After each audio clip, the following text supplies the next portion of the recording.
Shannon Sharpe's rise to football and media stardom is the epitome of hard work.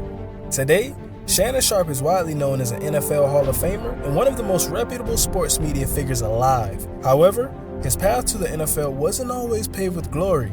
Born in Chicago, Illinois, Sharpe grew up in Glenville, Georgia, and was raised by his grandparents. He spent his childhood alongside his brother Sterling Sharpe and his sister Shannon Sharpe. Sharpe developed a blue-collar mentality alongside his brother, as the two often worked for their grandfather on their farm.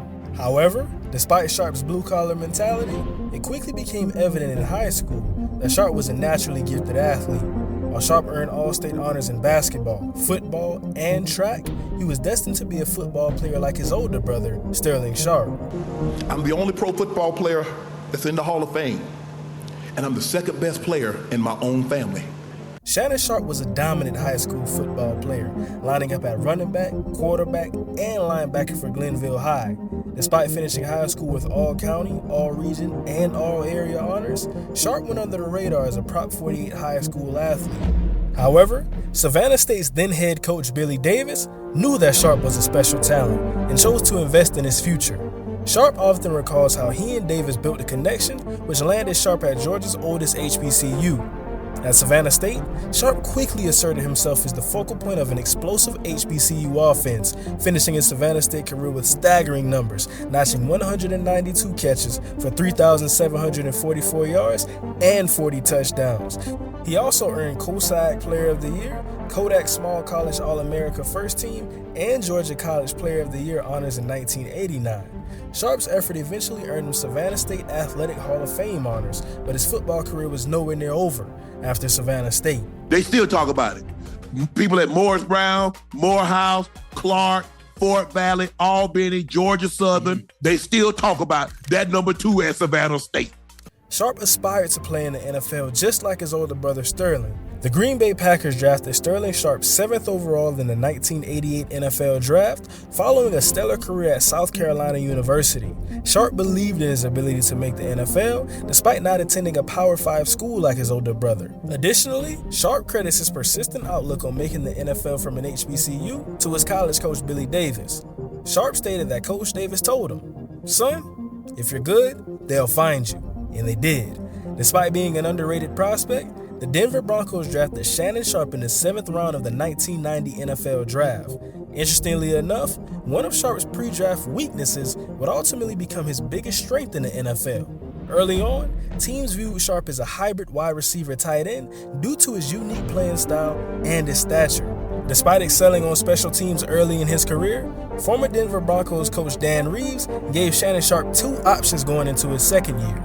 Reeves told Sharpe the only way that he'd make the team in year 2 was if he gained 35 pounds, and Sharpe took the challenge head on.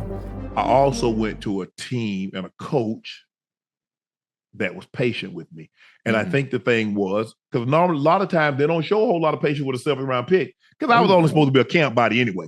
7th round picks, you ain't drafting no 7th rounder for him to make the team. With Sharpe's weight gain, he was no longer a tweener and now fully capable of playing an entire season at tight end.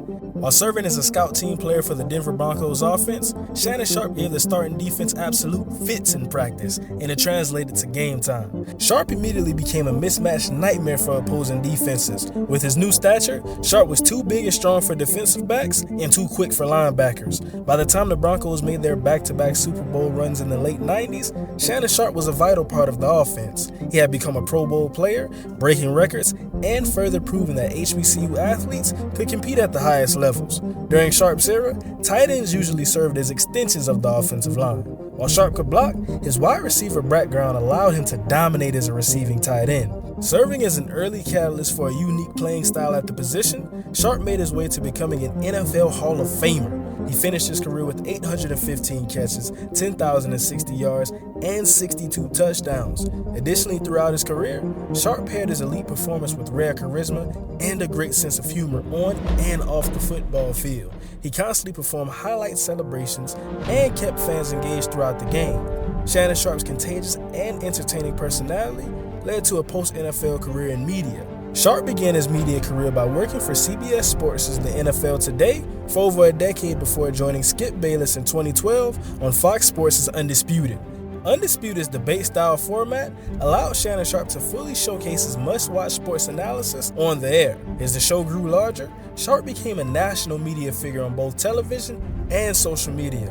Unfortunately, Shannon Sharpe and Fox Sports parted ways following the 2023 NBA Finals.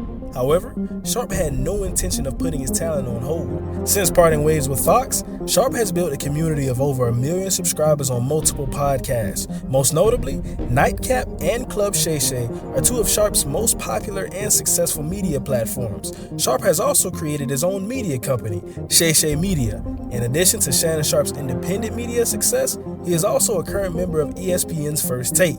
Shannon Sharpe's journey from an HBCU to NFL Hall of Famer and media mogul isn't just a story about sports. Sharpe's story highlights the resilience to overcome, the courage to dream big, and the determination to turn doubt into triumph.